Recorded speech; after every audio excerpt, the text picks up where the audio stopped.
Felt for this man so much because his family was very successful.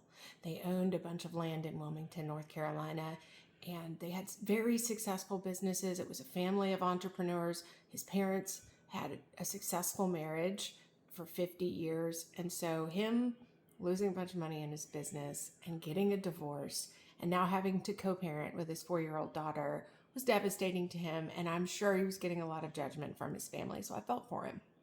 I remember him really taking care of himself, and workouts were very important to him. I remember he hired a personal trainer, and he was really hell bent on maintaining a strong relationship with his daughter and getting his business back.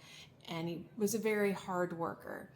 So I set him up. I don't know if you guys remember that story about the doctor that had to leave in the middle of the night with her kid off of her family compound, and her husband just like never went back after her, never showed back up for her and the kid. I set this guy up with her. He planned a really cool date for them, and she said that they had a great time, but she did mention that he drank quite a bit. In my contract, it's a 2-drink maximum.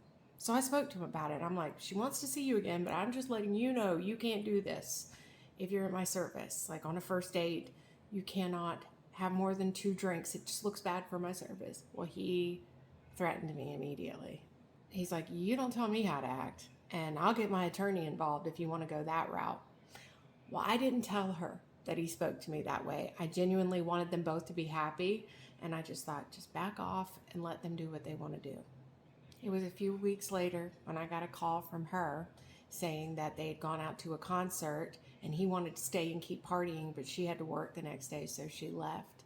And apparently, he was on his way home and nodded off behind the wheel, went over the bridge, and died on impact.